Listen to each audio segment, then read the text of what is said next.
మనకు ఊహ తెలిసినప్పటి నుంచి బడిలో, ఇంట్లో, గుడిలో ఎక్కడ చూసినా ఒక మాట బలంగా వినిపిస్తూ ఉంటుంది. హిందువులకు 33 కోట్ల మంది దేవుళ్ళున్నారు అని. అసలు ఈ సంఖ్య వింటేనే ఆశ్చర్యమేస్తుంది గదూ! మన దేశ జనాభా 33 కోట్లు లేని సమయంలోనే 33 కోట్ల దేవుళ్ళెలా వచ్చారు? అసలు ఇన్ని కోట్ల మంది పేర్లు ఎవరికైనా తెలుసా? పోనీ ఏ పురాణాల్లో ఎక్కడైనా లిస్ట్ ఉందా? నిజం చెప్పాలంటే ఇది మనం శతాబ్దాలుగా నమ్ముతున్న ఒక పెద్ద అపోహ మాత్రమే. మన వేదాల్లో, అసలు సిసలైన శాస్త్రాల్లో 33 కోట్లు అనే మాటే ఎక్కడ లేదంటే నమ్ముతారా? అవును. మనం చిన్నప్పటి నుంచి వింటున్న ఆ నంబర్ తప్పు. మరి అసలు లెక్కేంటి? ఆ 33 వెనుకున్న రహస్యమేంటి? రాబోయే 10 నిమిషాల్లో మీ సందేహాలన్నిటిని పటాపంచలు చేసి, అసలైన సనాతన ధర్మం యొక్క గొప్పతనాన్ని మీ కళ్ళ ముందుంచుతాను.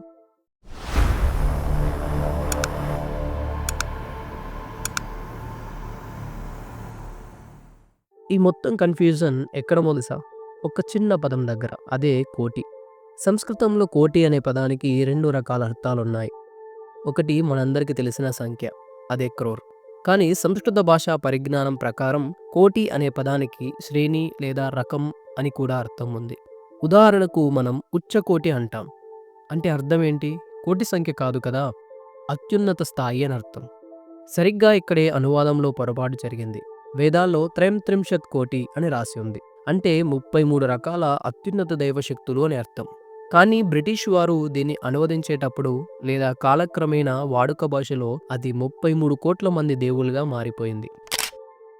మనకున్నది 33 కోట్ల మంది కాదు. 33 శ్రేణులు లేదా 33 మంది సుప్రీం దేవతలు. మరి ఆ 33 మంది ఎవరు? వారి పేర్లేంటి? బృహదారణ్యక ఉపనిషత్తులో యజ్ఞవల్క్య మహర్షి ఈ 33 మంది గురించి చాలా స్పష్టంగా వివరించారు. వీరిని ప్రధానంగా 4 గ్రూపులుగా విభజించవచ్చు. 8 మంది వసువులు, 11 మంది రుద్రులు, 12 మంది ఆదిత్యులు మరియు చివరగా 2 అశ్విని దేవతలు లేదా ఇంద్రుడు, ప్రజాపతి. వసు అంటే నివసించేది లేదా ఆవాసం కల్పించేది అని అర్థం. అంటే ఈ సృష్టిలో జీవం నిలబడటానికి ఏవైతే ఆధారాన్నిస్తున్నాయో అవే వసువులు. పృథ్వీ, అగ్ని, వాయువు, అంతరిక్షం, ఆదిత్యుడు, ద్యౌసు, చంద్రుడు, నక్షత్రాలు. ఈ 8 లేకపోతే అసలు సృష్టి లేదు. అందుకే వీటిని దేవుళ్ళుగా పూజించారు. రుద్రుడు అంటే శివుడని మనందరికీ తెలుసు. కానీ ఇక్కడ అర్థం వేరు. రుద్ర అంటే రోదింపజేసేవాడు లేదా ఏడిపించేవాడు. ఎవరు ఏడుస్తారు? మన శరీరంలో 10 ప్రాణవాయువులుంటాయి. ఇందులో 11వది మన ఆత్మ లేదా మనస్సు. ఎప్పుడైతే ఈ ప్రాణాలు శరీరాన్ని వదిలి వెళ్ళిపోతాయో అప్పుడే ఆ శరీరం చనిపోతుంది. ఆ మరణం మన బంధువులను రోదింపజేస్తుంది. అంటే ఏడిపిస్తుంది. అందుకే ఈ ప్రాణశక్తులను రుద్రులు అని అంటారు. అంటే రుద్రులు బయట ఎక్కడో లేరు. మన జీవశక్తి రూపంలో మనలోనే ఉన్నారు. అదితి కుమారులు కాబట్టి వీరిని ఆదిత్యులు అని అన్నారు. సింపుల్‌గా చెప్పాలంటే ఇవి సంవత్సరంలో ఉండే 12 నెలలు. సూర్యభగవానుడు ఒకడే. కానీ 12 నెలల్లో 12 రకాలుగా శక్తిని, వెలుగుని, వేడిని ప్రసరింపజేస్తాడు. మిత్ర, వరుణ, ఆర్యమ, ఇంద్ర, వివస్వాన్ ఇలా వీరికి 12 పేర్లుంటాయి. మన ఆయుష్షును, కాలాన్ని ముందుకు నడిపేది, ఋతువులను మార్చేది వీరే. కాలమే దైవం అనడానికి ఇదే నిదర్శనం. ఇప్పటికీ మనం 31 మంది దేవతల గురించి తెలుసుకున్నాం. మరి మిగిలిన ఆ ఇద్దరు? ఈ విషయంలో శాస్త్రాల్లో చిన్న చిన్న భేదాలున్నాయి. శతపథ బ్రాహ్మణం ప్రకారం ఆ చివరి ఇద్దరు ఇంద్రుడు మరియు ప్రజాపతి.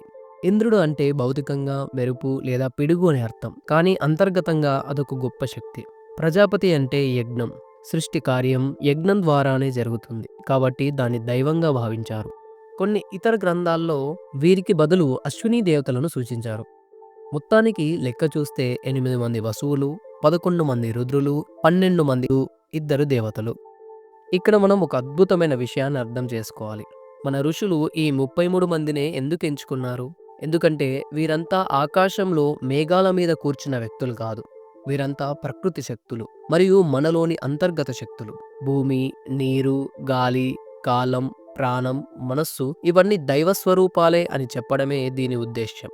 హిందూ మతం పాలిథీజియం, బహుదైవారాధన కాదు. ఇదొక సింబాలిక్ సిస్టమ్ అని వివేకానందుడు వంటి మహానుభావులు అందుకే చెప్పారు.